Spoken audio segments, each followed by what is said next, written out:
سامعین محترم، السلام علیکم ورحمۃ اللہ وبرکاتہ۔ یہ دارالسلام اسٹوڈیو ہے۔ آپ کی خدمت میں انواع و اقسام کی دینی اور اسلامی کیسٹس اور سیڈیز پیش کرنے والا اپنی نوعیت کا واحد ادارہ۔ جی ہاں، اس بار پیش خدمت ہے فضائل قرآن۔ قرآن کریم اللہ تعالی کی آخری کتاب ہے، آخری رسول محمد صلی اللہ علیہ وسلم پر نازل ہوئی اور آخری امت کے آخری وقت تک کے لیے نازل ہوئی۔ اللہ تعالیٰ نے جہاں کمالات نبوت آپ صلی اللہ علیہ وسلم کی ذات پر ختم فرمائے، وہاں اپنی آخری کتاب کو بھی تمام علوم و معارف سے مزین فرما دیا تاکہ یہ رہتی دنیا تک رہنمائی کر سکے۔ امام فخر الدین رازی فرماتے ہیں، تمام آسمانی صحیفوں کا خلاصہ اور نچوڑ قرآن کریم ہے۔ یہی وجہ ہے کہ قرآن حکیم پر ایمان لانا تمام آسمانی کتابوں پر ایمان لانے کے برابر ہے، اور قرآن کا انکار تمام الہامی کتابوں کا انکار ہے۔ تو آئیے سنتے ہیں اللہ کی آخری کتاب قرآن مجید کے فضائل۔ پیشکش محمد طارق شاہد۔ بے شک تمہارے پاس اللہ کی طرف سے نور اور روشن کتاب آ چکی ہے، جس سے اللہ اپنی رضا پر چلنے والوں کو سلامتی کے راستے دکھاتا ہے اور اپنے حکم سے اندھیروں سے نکال کر روشنی کی طرف لے جاتا ہے اور ان کو سیدھی راہ پر چلاتا ہے۔ لیکن ہم اس کے ذریعے اندھیروں سے کس طرح نکل سکتے ہیں؟ کیا صرف جہیز میں دینے سے یا اس کو قیمتی کپڑے میں لپیٹ کر رکھ دینے سے؟ جی نہیں، اس کی تلاوت کر کے، اس میں غور کرنے سے اور اس کے احکامات پر عمل کرنے سے ہی یہ مقصد حاصل ہو سکتا ہے۔ اللہ نے قرآن کریم میں جس چیز کو حلال کیا ہمارے لیے وہ حلال ہے، جس چیز کو بھی حرام قرار دیا وہ حرام ہے۔ ہم پر لازم ہے اس کی تلاوت کریں، اس طرح تلاوت کریں جس طرح تلاوت کا حق ہے، اس کے معنی، اس کے اوامر اور نواہی میں غور و فکر کریں، یعنی جن کاموں کا اللہ نے حکم دیا اور جن کاموں سے روکا ان میں غور کریں۔ کرنے والے کام کریں اور نہ کرنے والے کاموں سے رک جائیں۔ اس کا ترجمہ سیکھیں، تفسیر سیکھیں، اس کے احکامات سیکھیں، پھر ان پر عمل پیرا ہوں تاکہ دنیا اور آخرت کی سعادت ہمیں حاصل ہو۔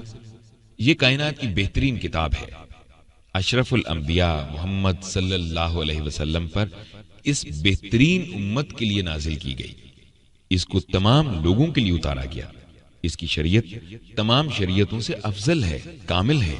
یہ اللہ کا کلام ہے جو جبریل امین علیہ السلام کے ذریعے خاتم الانبیاء والمرسلین پر نازل کیا گیا، سینوں میں محفوظ کیا گیا۔ پہلے چمڑوں پر، پتھروں پر اس کو لکھا گیا۔ اس وقت چھاپے خانے تو تھے نہیں۔ جتنا قرآن نازل ہوتا آپ صلی اللہ علیہ وسلم صحابہ رضی اللہ عنہم کو سنا دیتے اور وہ اس کو لکھ لیتے۔ اللہ تعالیٰ فرماتے ہیں، اور یہ قرآن تمام جہانوں کے پروردگار نے اتارا ہے، اس کو امانت دار فرشتہ لے کر آیا ہے، آپ کے دل پر اتارا ہے تاکہ آپ لوگوں کو ڈراتے رہیں۔ یہ قرآن واضح عربی زبان میں نازل ہوا ہے۔ اللہ تعالیٰ نے قرآن نازل کیا تاکہ امت کے لیے دستور اور خلقت کے لیے ہدایت ہو۔ اس لیے بھی نازل فرمایا کہ رسول اللہ صلی اللہ علیہ وسلم کی صداقت ثابت ہو، آپ صلی اللہ علیہ وسلم کی نبوت اور رسالت پر روشن دلیل ہو، اور قیامت تک کے لیے فیصلہ کن حجت قائم ہو جائے کہ اگر انسان اور جن سب اس بات پر اکٹھے ہو جائیں کہ اس قرآن جیسا بنا لائیں تو اس جیسا نہ لا سکیں گے، اگرچہ وہ ایک دوسرے کے مددگار ہوں۔ قرآن اس لیے نازل ہوا کہ مسلمان اسے پڑھیں، اس کے پڑھنے سے ہر حرف کے بدلے 10 نیکیاں ملتی ہیں، جیسا کہ حدیث میں ہے۔ اور قرآن اس لیے نازل ہوا کہ مسلمان اس کی آیات میں غور کرے، اس کے معنی کو سوچے سمجھے، اس کے اوامر کو بجا لائے، اس کے نواہی سے پرہیز کرے، اور جو کچھ اس میں وعدہ، وعید، ثواب اور عذاب ذکر کیے گئے ہیں ان سے نصیحت حاصل کرے۔ اللہ تعالیٰ فرماتے ہیں، یہ کتاب جو ہم نے تم پر نازل کی ہے بابرکت ہے تاکہ لوگ اس کی آیتوں میں غور کریں اور عقل مند نصیحت پکڑیں۔ قرآن اس لیے بھی نازل کیا گیا کہ مسلمان اس پر عمل کریں، اس کے حلال کو حلال اور حرام کو حرام سمجھیں، اس کی محکم آیات پر عمل کریں اور اس کے متشابہات پر ایمان لائیں تاکہ قیامت کے دن قرآن ہمارے لیے حجت بنے، ہمارا سفارشی ہو۔ آپ صلی اللہ علیہ وسلم کا ارشاد ہے، قرآن تیرے لیے حجت ہوگا یا تیرے خلاف حجت ہوگا۔ مطلب یہ کہ اگر ہم نے اس کی تلاوت کا حق ادا کیا تو یہ ہمارے لیے حجت ہوگا، اور اگر حق ادا نہ کیا تو یہ ہمارے خلاف حجت بن جائے گا۔ اس طرح یہ بات واضح ہو جاتی ہے کہ جو شخص قرآن پڑھے اور اس پر عمل کرے، اس کی اللہ تعالیٰ نے ضمانت دی ہے کہ وہ دنیا میں گمراہ نہ ہوگا اور نہ آخرت میں مصیبت میں پڑے گا۔ اللہ تعالیٰ فرماتے ہیں، تو جو شخص میری ہدایت کی پیروی کرے گا وہ نہ گمراہ ہوگا اور نہ تکلیف میں مبتلا ہوگا۔ اللہ تعالیٰ نے قرآن کا نام روح رکھا کیونکہ حقیقی زندگی کا اس پر انحصار ہے۔ نیز نور بھی اس کا نام رکھا کیونکہ ہدایت اسی پر موقوف ہے۔ اللہ تعالیٰ ارشاد فرماتے ہیں، اسی طرح ہم نے اپنے حکم سے تمہاری طرف روح القدس کے ذریعے قرآن بھیجا ہے۔ تم نہ تو کتاب کو جانتے تھے اور نہ ایمان کو، لیکن ہم نے اسے نور بنایا ہے کہ اس سے ہم اپنے بندوں میں سے جس کو چاہتے ہیں ہدایت کرتے ہیں۔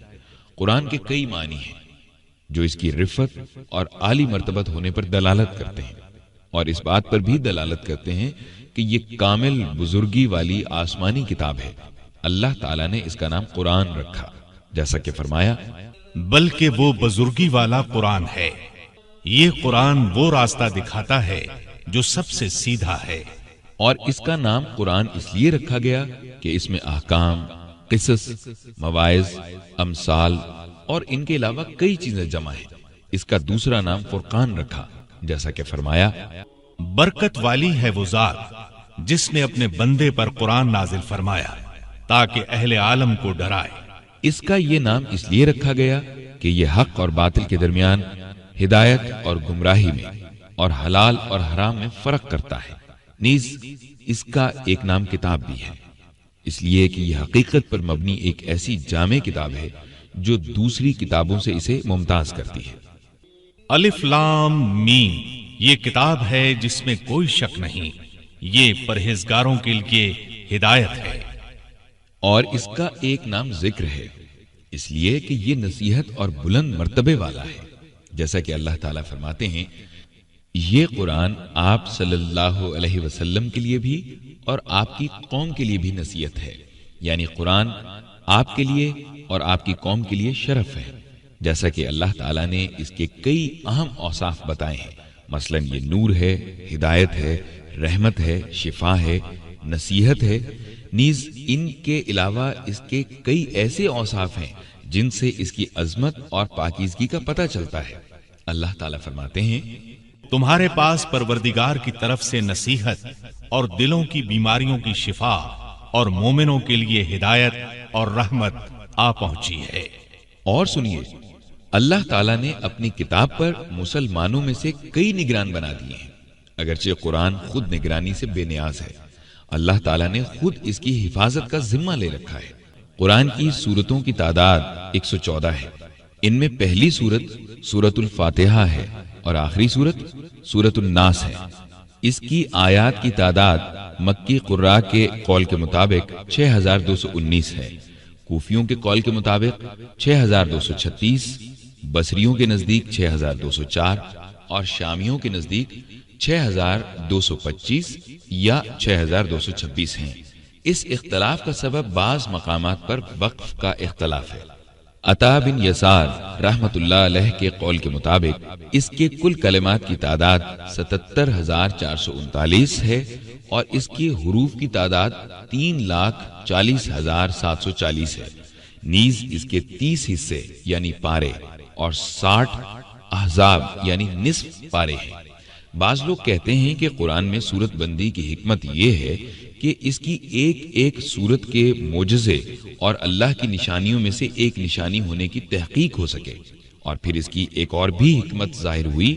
وہ حکمت تعلیم سے متعلق ہے کہ بچے چھوٹی چھوٹی سورتوں سے شروع کر کے بتدریج اوپر کو چلتے ہیں۔ یہ اللہ تعالیٰ کی طرف سے اس کے بندوں پر آسانی ہے کہ وہ اس کی کتاب کو حفظ کر سکیں۔ اب تلاوت قرآن کے بارے میں بتاتا ہوں۔ قرآن کی قرأت اکمل حالات میں کرنا مستحب ہے، یعنی باوضو قبلہ رخ ہو اور فارغ اوقات میں تلاوت کرے، جیسے رات کو نماز مغرب کے بعد اور نماز فجر کے بعد، کیونکہ اللہ تعالیٰ فرماتے ہیں بلا شبہ رات کا اٹھنا نفس کو سخت پامال کرتا ہے اور اس وقت ذکر بھی خوب درست ہوتا ہے۔ صبح کے وقت قرآن پڑھنا موجب حضور ملائکہ ہے۔ قرات کھڑے ہو کر، بیٹھ کر، لیٹے لیٹے، چلتے پھرتے اور سواری کی حالت میں سب طرح جائز ہے، کیونکہ اللہ تعالیٰ فرماتے ہیں جو لوگ کھڑے ہو کر، بیٹھ کر اور اپنے پہلوؤں کے بل لیٹے اللہ کو یاد کرتے ہیں۔ لہذا قرآن کی بکثرت قرات کرتے رہنا مستحب ہے، خواہ رات کو ہو یا دن کو، صبح کو ہو یا شام کو۔ اور حدیث سے ثابت ہے دو طرح کے آدمیوں کے سوا کسی پر رش کرنا جائز نہیں، ایک وہ جسے اللہ نے قرآن عطا کیا اور وہ رات اور دن کی کئی ساعت نماز میں قرآن پڑھتا ہے، دوسرا وہ جسے اللہ نے مال عطا کیا اور رات دن اسے خرچ کرتا ہے۔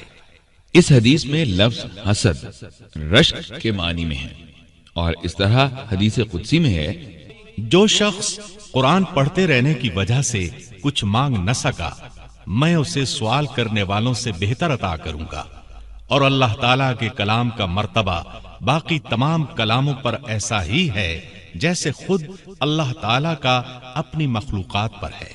اور ٹھہر ٹھہر کر قرآن پڑھنا جلد جلد پڑھنے سے افضل ہے، اس طرح حروف واضح ہوتے ہیں، دل پر خوب اثر انداز ہوتے ہیں۔ اللہ تعالیٰ فرماتے ہیں اور قرآن کو ٹھہر ٹھہر کر پڑھا کرو۔ قرآن اچھی آواز سے پڑھنا چاہیے، اس لیے کہ رسول اللہ صلی اللہ علیہ وسلم نے ارشاد فرمایا قرآن کو اچھی آواز کے ساتھ زینت دو۔ گویا اچھی آواز قرآن کے حسن کو دوبالا کر دیتی ہے، لیکن اگر قاری خوش الہانی میں لگا ہو اور سننے والا جھومنے لگے، یعنی قاری گنگنائے اور حروف کو لمبا کرے یا ایسے ہی دوسرے کام کرے جو اللہ کے کلام میں تبدیلی کی طرف لے جا رہے ہوں، جبکہ قرآن میں غور و فکر کرنے کا حکم دیا گیا ہے، تو یہ بات اللہ کی کتاب سے پروردگار کی مراد سمجھنے میں رکاوٹ بنے گی اور کلام کو سمجھنا مشکل ہو جائے گا، جبکہ اللہ کا کلام اس بات سے پاک ہے۔ شیخ الاسلام امام ابن تیمیہ رحمۃ اللہ علیہ کہتے ہیں تلاوت کے وقت جس الحان کو علماء نے مکروہ یعنی غیر پسندیدہ قرار دیا ہے وہ ایسے لہجے اور سر میں قرآن پڑھنا ہے جس سے ممدو یعنی مد والے حروف مقصور یعنی چھوٹے، اور چھوٹے حروف مد والے اور ساکن حروف متحرک اور متحرک حروف ساکن ہو جائیں۔ لوگ مست کر دینے والے گانوں کے سروں سے موافقت کے لیے یہ کام کرتے ہیں، اس کا نتیجہ یہ ہوتا ہے کہ نظم قرآن میں تبدیلی ہو جاتی ہے اور حرکات حروف بن جاتے ہیں، اور یہ چیز حرام ہے۔ اب رہا یہ سوال کہ روزانہ کتنا قرآن پڑھا جائے، تو اس سلسلے میں عرض ہے کہ ہر ہفتے میں ایک قرآن ختم کرنا مستحب ہے۔ ہر روز قرآن کریم سے 7واں حصہ پڑھ لینا چاہیے۔ اس ہفتے وار قرات کے علاوہ وقتاً فوقتاً فضیلت والے اوقات میں اور فضیلت والے مقامات پر، جیسے رمضان، حرمین شریفین اور ذی الحجہ کے 10 دنوں میں وقت اور مقام کو غنیمت سمجھتے ہوئے قرات کرنی چاہیے۔ اگر ہر 3 دن میں قرآن پڑھے تو یہ زیادہ بہتر بات ہوگی، اس لیے کہ نبی صلی اللہ علیہ وسلم نے حضرت عبداللہ بن عمرو بن عاص سے فرمایا تھا ہر 3 دن میں قرآن ختم کرو۔ اگر کسی کو قرآن بھولنے کا خطرہ ہو تو اسے ختم قرآن میں 40 دن سے زیادہ تاخیر کرنا مکروہ ہے۔ امام احمد کہتے ہیں جو شخص قرآن کو حفظ کرے پھر اس کو بھلا دے اس کے لیے سخت وعید آئی ہے۔ اللہ تعالیٰ نے قرآن کی قرات کو غور سے سننے اور خاموش رہنے کا حکم دیا ہے اور اس پر رحمت کا وعدہ فرمایا ہے۔ اور جب قرآن کو پڑھا جائے تو غور سے سنو اور خاموش رہو تاکہ تم پر رحم کیا جائے۔ مسند احمد میں ایک حدیث ہے جسے حضرت ابو ہریرہ رضی اللہ عنہ نے روایت کیا ہے کہ رسول اللہ صلی اللہ علیہ وسلم نے فرمایا جو شخص کتاب اللہ میں سے ایک بھی آیت غور سے سنے اس کے لیے بہت سی نیکیاں لکھی جاتی ہیں، اور اگر خود پڑھے تو وہ قیامت کے دن اس کے لیے نور ہوگی۔ اللہ تعالیٰ نے اپنے امین رسول پر قرآن کریم نازل فرمایا تاکہ آپ گواہی دینے والے، خوشخبری سنانے والے، ڈرانے والے، اللہ کے حکم سے اس کی طرف بلانے والے اور روشن چراغ بن جائیں۔ چنانچہ آپ فی الواقع ایسے ہی تھے۔ آپ صلی اللہ علیہ وسلم کا خلق قرآن تھا۔ جس بات پر قرآن ابھارتا اسی بات میں آپ کوشاں رہتے، اس کے آداب سے ادب سیکھتے اور اس کے اخلاق کو اپناتے۔ آپ نے اپنے صحابہ کرام کو قرآن کے الفاظ بھی سکھائے اور معنی بھی۔ ان کا عزم قرآن کو حفظ کرنا، اس کی تلاوت کرنا، اس کے اوامر کو نافذ کرنا اور اس کے احکام کی موافقت کرنا تھا۔ قرآن کریم کے ساتھ ان کا تعلق اس درجے تک پہنچا ہوا تھا کہ وہ بیوی کا حق مہر ہی قرآن کریم کی کسی صورت کو حفظ کرا دینا طے کر لیتے تھے۔ رات کو وہ قرآن کے ساتھ قیام کرتے، جیسا کہ اللہ تعالیٰ نے ان کی صفت بیان کی ہے۔ ان کے پہلو بستروں سے الگ رہتے ہیں اور وہ اپنے پروردگار کو ڈرتے ہوئے اور امید رکھتے ہوئے پکارتے ہیں اور سحر کے اوقات میں استغفار کرتے ہیں۔ رات کے اندھیروں میں صحابہ کرام کے گھروں کے پاس سے گزرنے والا ان کے قرآن کی تلاوت اور ان کے رونے کی ایسی آواز سنتا جیسے شہد کی مکھیاں بنبناتی ہیں۔ یہ اس لیے کہ وہ قرآن کے معنی میں غور کرتے اور اس کا اثر قبول کرتے تھے۔ صحابہ کرام نے ہر پہلو سے قرآن کے ساتھ تعلق قائم رکھا۔ وہ اسے حفظ کرتے، اس کو لکھتے، اس کی تلاوت کرتے، دوسروں کو سکھلاتے، قرآن ہی کو حاکم بناتے اور قرآن ہی کی طرف اپنے جھگڑے لے جاتے۔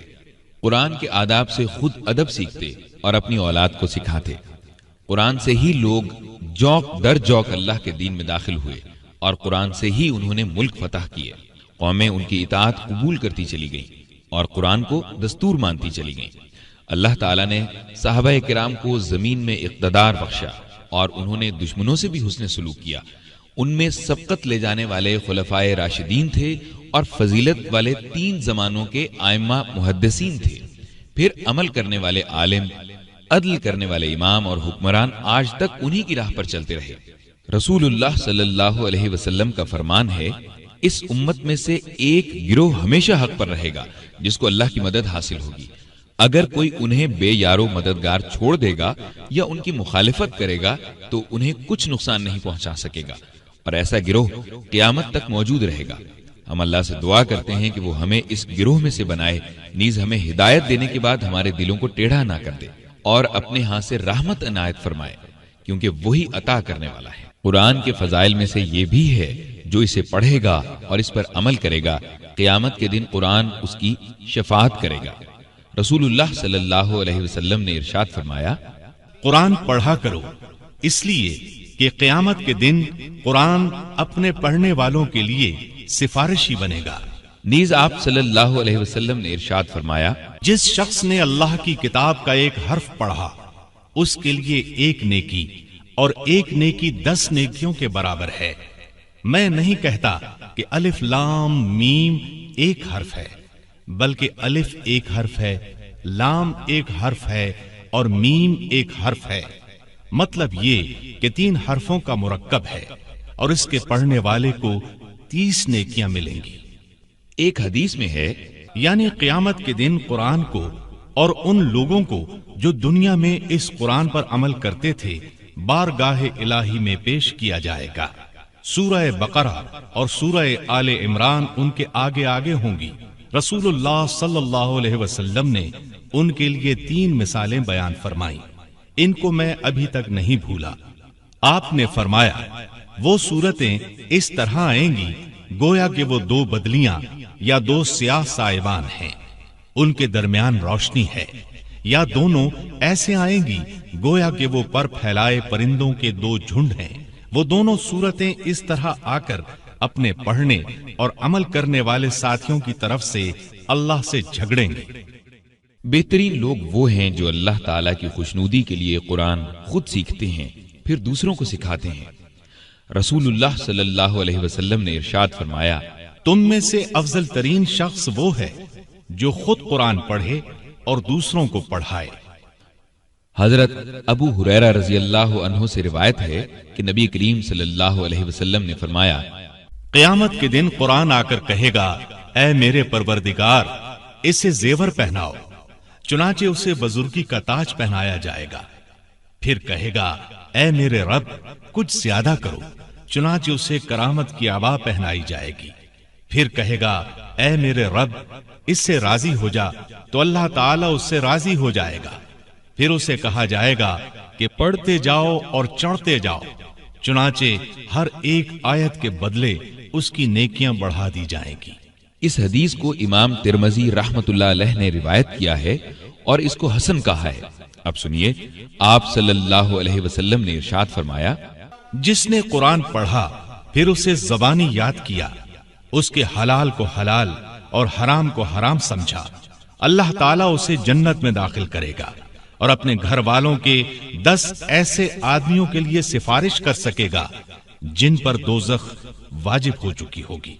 سہل بن معاذ رضی اللہ عنہ کہتے ہیں کہ رسول اللہ صلی اللہ علیہ وسلم نے ارشاد فرمایا، جس شخص نے قرآن پڑھا اور اس پر عمل کیا، قیامت کے دن اس کے والدین کو ایک تاج پہنایا جائے گا جس کی روشنی اس سورج کی روشنی سے بہتر ہوگی جو تمہارے دنیا کے گھروں میں چمکتا ہے۔ پھر اس شخص کے متعلق آپ کا کیا خیال ہے جو اس قرآن پر عمل بھی کرتا تھا؟ حضرت ابو ہریرہ رضی اللہ عنہ روایت کرتے ہیں کہ رسول اللہ صلی اللہ علیہ وسلم نے ارشاد فرمایا، جو لوگ اللہ کے گھروں میں سے کسی گھر میں جمع ہو کر اللہ کی کتاب کی تلاوت کرتے ہیں اور آپس میں ایک دوسرے کے ساتھ اس کا تکرار کرتے ہیں یا درس دیتے ہیں تو ان پر اللہ کی طرف سے سکینت یعنی تسکین اور رحمت نازل ہوتی ہے۔ رحمت انہیں ڈھانپ لیتی ہے، فرشتے انہیں گھیر لیتے ہیں اور اللہ تعالیٰ ان فرشتوں میں ان کا ذکر فرماتا ہے جو اس کے پاس ہوتے ہیں۔ حضرت انس رضی اللہ عنہ فرماتے ہیں کہ صحابہ کرام صبح کی نماز کے بعد حلقہ بنا کر بیٹھ جاتے، قرآن پڑھتے، فرائض اور سنتیں سیکھتے اور اللہ کو یاد کرتے۔ اب ذکر ہو جائے قرآن پڑھنے کے آداب کا۔ قرآن کی تلاوت کے کچھ آداب ہیں، ان کا خیال رکھنا چاہیے تاکہ آپ کی قرات اللہ کے ہاں مقبول ہو اور ثواب کا باعث ہو۔ مثلا قرات خالصتاً اللہ کے لیے کی جائے اور اس کا مقصد اللہ کی خوشنودی اور ثواب ہو، جیسا کہ اللہ تعالیٰ فرماتے ہیں حدث سے پاک ہو کر تلاوت کریں، اس لیے کہ اللہ تعالیٰ فرماتے ہیں اس سے صرف پاکیزہ لوگ ہی چھوتے ہیں۔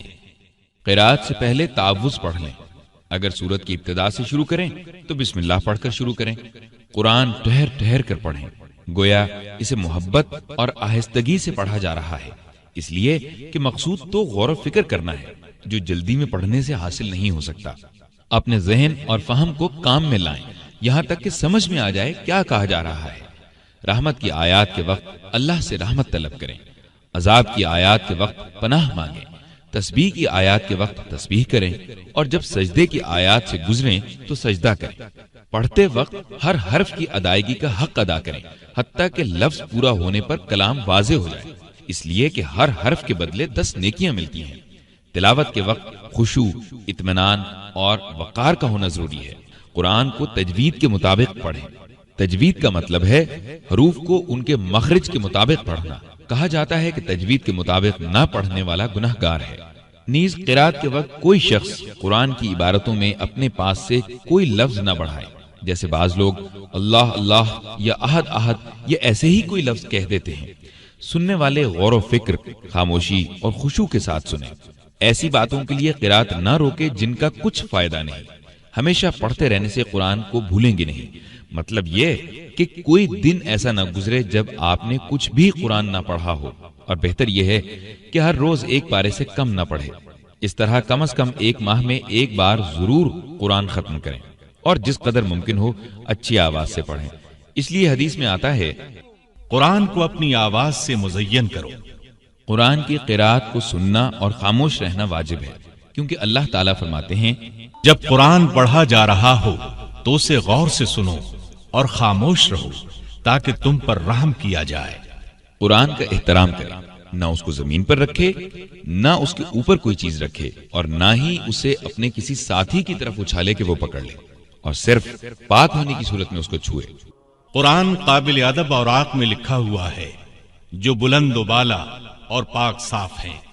جب تلاوت سے فارغ ہو تو اپنے پروردگار کی تصدیق کرے اور اس کے رسول کے قرآن پہنچانے کی شہادت دے، اور یہ شہادت دے کہ وہ برحق ہے۔ گویا اسے یوں کہنا چاہیے، اے ہمارے پروردگار، تو نے سچ فرمایا اور اپنے رسولوں کو پہنچایا اور ہم اس بات پر گواہ ہیں۔ اے اللہ، ہمیں حق کے گواہ بنا جو انصاف پر قائم رہنے والے ہوں۔ قرآن کریم میں ہر چیز کا بیان ہے، جیسا کہ ارشاد فرمایا اور ہم نے آپ پر ایسی کتاب اتاری جو ہر چیز کی وضاحت کرنے والی ہے۔ نیز اللہ تعالیٰ نے ارشاد فرمایا، ہم نے اس کتاب میں کسی چیز کی کمی نہیں چھوڑی، اور فرمایا، بلا شبہ یہ قرآن اس راہ کی ہدایت دیتا ہے جو بہت سیدھی ہے۔ اسی طرح آپ صلی اللہ علیہ وسلم کا یہ فرمان ہے، یہ قرآن اللہ کی رسی ہے، یہ واضح نور اور شفائے نافع ہے، جو اس کو تھامے رہے اس کے لیے بچاؤ ہے، اور جو اس کی پیروی کرے اس کے لیے نجات ہے۔ اگر کوئی ٹیڑھا ہو تو اسے سیدھا کر دیتا ہے، اور دل کا ٹیڑھا پن درست ہو جاتا ہے۔ اس کے عجائبات ختم ہونے کو نہیں آتے، اور بار بار پڑھنے سے پرانا نہیں ہوتا۔ یعنی آدمی بار بار پڑھ کر اکتاتا نہیں۔ قرآن کریم کا مطلق طور پر اللہ کی رسی اور شفا ہونا اس بات کی دلیل ہے کہ اس میں شریعت بدرجہ کمال موجود ہے، جیسے کہ حدیث سے ثابت ہے۔ لوگوں کو امامت وہ کرائے جو قرآن کا سب سے زیادہ عالم ہو۔ حضرت عائشہ صدیقہ رضی اللہ عنہا فرماتی ہیں، جس نے قرآن پڑھ لیا اس سے بڑھ کر کوئی نہیں۔ قرآن ایک معجزہ ہے۔ قرآن کریم نے لوگوں کو اس بات سے عاجز کر دیا تھا کہ وہ اس جیسی 10 سورتیں یا اس جیسی ایک ہی سورت یا اس جیسی ایک آیت ہی بنا لائیں، جیسا کہ اللہ تعالیٰ ارشاد فرماتے ہیں، پر اکٹھے ہو جائیں کہ اس جیسا قرآن بنا لائیں تو اس جیسا نہ لا سکیں گے، اگرچہ وہ ایک دوسرے کے مددگار بن جائیں۔ اللہ نے اس کے بارے میں فرمایا، ہم نے اس قرآن کو نازل کیا اور ہم ہی اس کے محافظ ہیں۔ مزید سنیے، اس کا حفظ کرنا آسان ہے۔ اللہ تعالیٰ فرماتے ہیں، اور ہم نے قرآن کو نصیحت حاصل کرنے کے لیے آسان بنا دیا، تو کوئی ہے جو اسے یاد رکھے؟ اس میں مٹھاس ہے، خوبصورتی ہے، کوئی انسان ایسا کلام نہیں کہہ سکتا۔ اس کا پڑھنے والا اس سے کبھی سیر نہیں ہوتا، نہ سننے والا بار بار سننے سے اکتاتا ہے۔ یہ اول آخر دستور العمل ہے۔ اس نے بھیڑ بکریاں چرانے والوں کو سردار اور قائد بنا ڈالا۔ دین کی اساس ہے، قانون کا ماخذ ہے، ہر زمانے اور ملک کے انسانوں پر حجت ہے۔ آپ صلی اللہ علیہ وسلم نے اللہ کے حکم سے یہ امت تک پہنچایا۔ اس پر عمل کرنا واجب ہے، جیسا کہ ارشاد ہے، تمہارے رب کی طرف سے جو کچھ تمہاری طرف نازل کیا گیا ہے اس کی پیروی کرو، اور فرمایا، جو کتاب آپ کی طرف وحی کی گئی ہے اسے پڑھیے۔ قرآن کریم میں محکمات ان آیات کو کہا جاتا ہے جن کے معنی صاف اور واضح ہوں، اور متشابہات ان آیات کو کہا جاتا ہے جن کے معنی اللہ تعالیٰ ہی جانتا ہے۔ ایمان سب پر لانا ضروری ہے۔ اب میں آگے بیان کرتا ہوں۔ قرآن 9 چیزوں پر مشتمل ہے: حلال، حرام، محکم، متشابہ، بشیر، نذیر، نصیحت، قصے اور امثال۔ توحید میں خالق اور مخلوق کی صفات اور افعال شامل ہیں۔ تذکیر میں وعدہ، وعید، جنت اور دوزخ شامل ہیں۔ احکام میں نفع، نقصان، امر اور نہیں کی وضاحت ہے۔ اسی لیے سورہ فاتحہ ام القرآن ہے کہ اس میں یہ تینوں اقسام موجود ہیں، اور سورہ اخلاص قرآن کا تیسرا حصہ ہے کیونکہ اس میں ایک ہی قسم ہے۔ اور اب میں کچھ قرآن کریم کی تفسیر کے بارے میں بھی بتا دوں۔ تفسیر قرآن کے معنی ہے قرآن کے معنی کھولنا، اس کے مقصود کی وضاحت کرنا۔ یہ علم علوم شرعیہ میں بہت اعلیٰ ہے۔ انسان اس کے حصول کے لیے بہترین کوششیں صرف کر سکتا ہے۔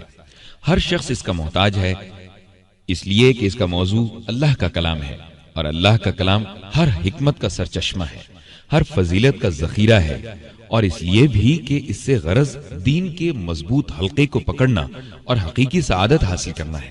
لہٰذا اس کی ضرورت بہت بڑھ جاتی ہے، کیونکہ دینی اور دنیاوی کمال کے لیے ضروری ہے کہ وہ شریعت کے موافق ہو اور اس کی موافقت اللہ تعالیٰ کی کتاب کے علم پر موقوف ہو۔ یہ جاننا بھی ضروری ہے کہ نبی کریم صلی اللہ علیہ وسلم نے امت کے لیے قرآن کے معنی کی ایسی ہی وضاحت فرمائی ہے جیسا کہ اس کے الفاظ کی۔ چنانچہ اللہ تعالیٰ کا فرمان ہے، تاکہ آپ لوگوں پر ان تعلیمات کو واضح کر دیں جو ان کی جانب نازل کی گئی ہیں۔ غور فرمائیں، صحابہ جب نبی کریم صلی اللہ علیہ وسلم سے ایک آیت سیکھ لیتے تو اس وقت تک آگے نہ پڑھتے جب تک ان کے علمی اور عملی معنی نہ جان لیتے۔ صحابہ کرام کا بیان ہے کہ ہم نے عملی اور علمی دونوں طرح قرآن کو اکٹھا ہی سیکھا ہے۔ یوں بھی یہ بات محال ہے کہ لوگ کسی فن مثلا طب یا حساب کی صرف کتابیں پڑھ لیں اور عمل میں لائے بغیر وہ اس کے مفہوم کو جان لیں، تو پھر اللہ کی کتاب سے یہ معاملہ کس طرح درست ہو سکتا ہے، جبکہ وہ لوگوں کی نجات، سعادت اور ان کے دین اور دنیا کے قیام کا ذریعہ ہے۔ سعید بن جبیر رضی اللہ عنہ سے روایت ہے، وہ کہتے ہیں جس نے قرآن پڑھا اور اس کو سمجھا نہیں وہ اندھے یا دیہاتی کی مانند ہے۔ نیز ہر مسلمان کو قرآن کا فہم حاصل کرنے کی ضرورت ہے۔ یہ اللہ کی مضبوط رسی، حکمتوں والی نصیحت اور سیدھی راہ ہے۔ یہ تو مسلمہ امر ہے کہ ہر کلام سے اصل مقصود محض اس کے الفاظ نہیں ہوتے بلکہ اس کے معنی کا فہم ہوتا ہے، اور قرآن اس کا بدرجہ اولا مستحق ہے۔ تفسیر قرطبی میں ہے، جو شخص قرآن کے احکام سیکھے اسے چاہیے کہ وہ ان سے اللہ کی مراد کو سمجھے، یعنی یہ کہ اس پر کیا چیز فرض ہے۔ کتنی افسوسناک بات ہے کہ حامل قرآن اس کے فرائض اور احکام کو تو پڑھ لے لیکن اس کے معنی نہ سمجھتا ہو، اس سے مفہوم پوچھا جائے تو وہ نہ جانتا ہو۔ ایسے شخص کی مثال یہی ہو سکتی ہے جیسے وہ ایک گدھا ہے جس نے قرآن کا بوجھ اٹھا رکھا ہے۔ اس لیے اللہ تعالیٰ نے اس حالت کی وضاحت کی، چنانچہ ارشاد ہوتا ہے، اور کچھ ان میں سے ان پڑھ ہیں جو اپنی باطنی خواہشات کے سوا اللہ کی کتاب سے واقف نہیں، اور وہ صرف ظن سے کام لیتے ہیں۔ قرآن کریم اس لحاظ سے دوسری کتابوں سے ممتاز ہے کہ وہ اپنے سے پہلی آسمانی کتابوں کی نگہداشت کرنے والا، ان کا امین اور ان پر شاہد ہے، اور درجے میں ان سب سے بلند و بالا ہے، اس لیے کہ ان کتابوں میں جو کچھ اللہ تعالیٰ اور روز آخرت کے بارے میں خبریں تھیں ان سب کو قرآن نے برقرار رکھا، اس کی مزید وضاحت اور تفصیل بیان کی، دلائل اور براہین سے ان کی وضاحت کی، تمام انبیاء کی نبوت اور رسولوں کی رسالت کو ثابت کیا، اور ان تمام شریعتوں کا اقرار کیا جن کے ساتھ رسولوں کو بھیجا گیا، اور اللہ تعالیٰ کی کتابوں اور اس کے رسولوں کو جھٹلانے والوں کے ساتھ کئی طرح کے دلائل اور براہین سے مجادلہ کیا، ان کے لیے اللہ تعالیٰ کی طرف سے سزاؤں کی وضاحت کی، اور اہل کتاب میں سے جو پیروکار تھے ان کی مدد کی، اللہ تعالیٰ کی کتابوں میں جو تحریف یا تبدیلی کی گئی اس کو بیان کیا، اہل کتاب نے جن باتوں کو چھپایا تھا ان کو ظاہر کیا، ان کتب میں جو شرعی قوانین ذکر کیے گئے تھے ان سب کو لے کر قرآن نازل ہوا، لہذا سابقہ کتب کا محافظ اور نگران ٹھہرا۔ اللہ نے جن سابقہ باتوں کو برقرار رکھا اس میں ان کا ذکر ہے، جن کو منسوخ کر دیا قرآن میں ان کی منسوخی کا ذکر ہے۔ قرآن بذات خود ایک معجزہ ہے، مخلوق اس پر قادر نہیں کہ اس جیسا بنا لائے۔ اس میں آپ صلی اللہ علیہ وسلم کی دعوت، ہدایت اور دلیل صدق و نبوت کا بیان ہے۔ اس میں وہ بھی ہے جو رسول اللہ لے کر آئے، مثالیں بھی ہیں، آیات کی تفصیل بھی ہے، تمام علوم اس میں جمع ہیں، اور قرآن جو کچھ لے کر آیا اس کا تو کچھ ہی حصہ علماء کے پاس ہے۔ اسی لیے امت کو اپنے رسول اور اپنی کتاب کی موجودگی میں کسی دوسرے نبی کی ضرورت ہے نہ دوسری کتاب کی۔ اللہ کا کلام سب کلاموں پر اور اس کی صفات مخلوق کی سب صفات پر فضیلت رکھتی ہیں۔ ابن قیم کہتے ہیں، جب تم قرآن سے فائدہ اٹھانے کا ارادہ کرو تو اس کی تلاوت اور سننے کے وقت دل سے باقی سب خیال نکال دو اور اپنے کان اسی طرف لگا دو، اس لیے کہ یہ خطاب اللہ تعالیٰ کی طرف سے تمہارے ہی لیے ہے جو اس کے رسول کی زبان سے ادا ہوا ہے۔ اللہ تعالیٰ فرماتے ہیں، قرآن میں اس شخص کے لیے نصیحت ہے جو دل آگاہ رکھتا ہو یا خوب متوجہ ہو کر سنے اور اس کا دل حاضر ہو۔ دنیا کے بادشاہوں میں سے کسی بادشاہ کی چٹھی آپ کے پاس آئے جس میں اس نے آپ کو کسی بات کا حکم دیا ہو یا کسی چیز سے منع کیا ہو، تو آپ کو اس وقت تک قرار نہیں آئے گا، نہ آپ کی پریشانی کم ہوگی جب تک آپ اسے پڑھ نہ لیں، سمجھ نہ لیں اور اس پر عمل نہ کر لیں۔ پھر اللہ پاک کے کلام کی کیا عظمت ہوگی جو بادشاہوں کا بادشاہ ہے، جس کے پاس ہر قسم کے ذرائع ہیں۔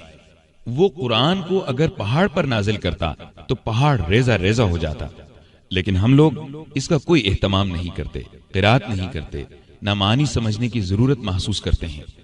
قرآن پر ایمان نہ لانا، اس پر عمل نہ کرنا، اس کے مطابق فیصلے نہ کرنا، جسمانی اور روحانی بیماریوں کے لیے اس سے شفا حاصل نہ کرنا، یہ تمام قرآن چھوڑنے کی قسمیں ہیں۔ ایسے سب لوگ اللہ تعالیٰ کے اس فرمان میں شامل ہیں۔ اور رسول محمد صلی اللہ علیہ وسلم روز قیامت کہیں گے، اے میرے پروردگار، میری قوم نے اس قرآن کو چھوڑ رکھا تھا۔ آپ صلی اللہ علیہ وسلم کا ارشاد ہے، دین خیرخواہی ہے، اللہ سے، اس کی کتاب سے، اس کے رسول سے، مسلمانوں کے اماموں سے اور عام مسلمانوں سے۔ اللہ کی کتاب سے خیر خواہی یہ ہے کہ یہ ایمان رکھا جائے کہ یہ اللہ کا کلام ہے، اس کی وحی ہے، اس کی طرف سے نازل شدہ ہے۔ لوگوں کے کلام میں کوئی بھی چیز اس کے مشابہ نہیں ہو سکتی۔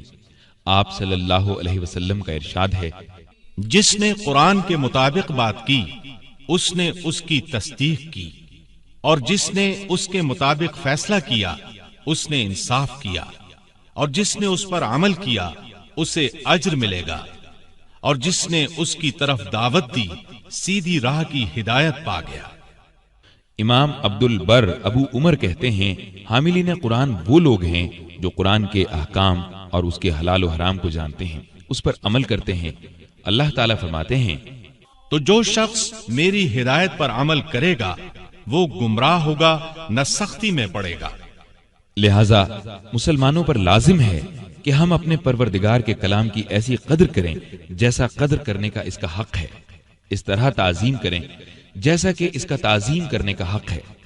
اگر آپ ہدایت چاہتے ہیں تو قرآن میں غور و فکر کریں، کیونکہ علم قرآن میں غور و فکر کرنے ہی سے حاصل ہوگا، اور توفیق تو اللہ تعالیٰ ہی کی طرف سے ہے۔